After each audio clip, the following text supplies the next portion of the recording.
Olá meus amigos, hoje eu vou gravar mais um vídeo para vocês e o tema hoje é sobre a coluna vertebral. Para quem não me conhece, eu sou o professor Léo de Paiva Montenegro e meu site é www.leodepaiva.com.br. A gente vai ver que a coluna vertebral é extremamente importante, tá? Isso quando a gente fala sobre atividades diárias ou quando a gente fala sobre exercício físico, a gente vai perceber que a coluna vertebral ela é muito importante. Quando a gente fala da coluna vertebral, primeiro a gente deve entender que ela faz parte do esqueleto axial, tá? O esqueleto axial ele tem uma função importante relacionada à sustentação do tronco, tá? E o esqueleto axial ele é formado pelo crânio, pelo gradil costal, que inclui as costelas, o externo, processo tifóide, manúbrio, tá? E a coluna vertebral. Então o esqueleto axial ele tem uma função extremamente importante relacionada à sustentação do tronco. Quando a gente fala mais um pouco da coluna vertebral, aprofundando um pouquinho mais, além da sua função de sustentação, ela é fracionada em 5 regiões importantes, tá?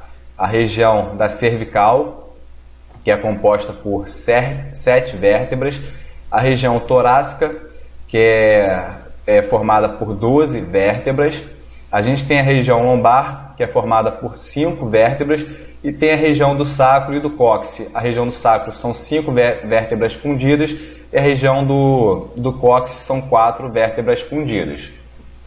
A gente tem 2 curvaturas importantes na coluna vertebral, que são as curvaturas de cifose e lordose, e essas curvaturas elas servem para dissipar as cargas. Ou seja, quando a gente retifica a coluna ou quando a gente perde as curvaturas da coluna vertebral, a dissipação de cargas fica prejudicada e quem geralmente sofre com isso são os discos intervertebrais, que a gente vai ver um pouquinho mais. A coluna ela é formada basicamente por vértebras, discos, tem diversos ligamentos que dão estabilidade para a coluna e, em média, nós temos 70 centímetros de coluna vertebral.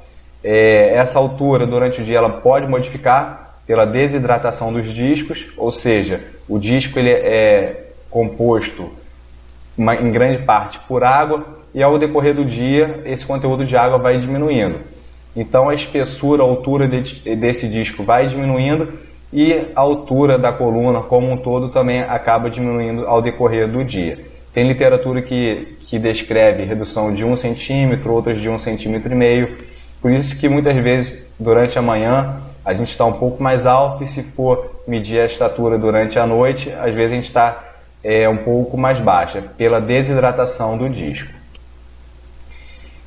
Sobre o disco intervertebral, é uma estrutura que fica entre cada vértebra, então você tem uma vértebra, entre as vértebras você tem o disco intervertebral e você tem outra vértebra. A função do disco basicamente é absorver carga e dar maior congruência para a articulação entre as vértebras. Em relação à estrutura do disco, a gente tem um núcleo pulposo, tá? E tem um anel fibroso.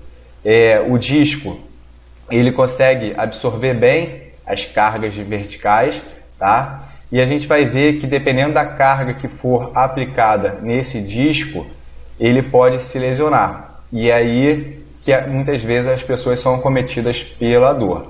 Então o disco, ele basicamente tem uma função extremamente importante em relação à absorção de carga e também dá uma congruência melhor entre as articulações das vértebras aqui. Aqui nós podemos ver um disco com a sua altura preservada, tá?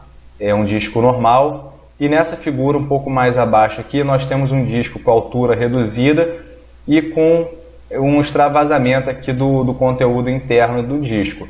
Então, quando a carga compressiva ela é muito maior do que o disco pode suportar, o núcleo geralmente ele extravasa e ele vai para o meio externo. Isso é porque a carga que foi aplicada foi muito maior do que o disco ele é capaz de suportar, e isso pode ser também em situações de longo prazo. Em relação aqui ao extravasamento do núcleo, esse núcleo, quando ele comprime uma estrutura que é conhecida como medula, tá? Medula espinhal, essa medula ela passa em um dos processos anatômicos das vértebras, que é conhecido como forame vertebral, tá? E se esse núcleo ele extravasa para o meio exterior, ele pode comprimir a medula e geralmente essa compressão da medula vai gerar dor e muitas vezes essa dor não é centralizada, ou seja, você comprimiu lá a medula e muitas vezes essa dor é referida, você tem uma sensação de dor, às vezes no pé, na perna, na coxa, no quadril e não no local onde ocorreu a compressão, tá? A gente aqui sabe que a medula ela é de onde sai diferentes nervos, tá? E essa inervação ela vai para os membros inferiores e muitas vezes essa dor é longe do local da compressão, que é conhecido como dor referida, tá?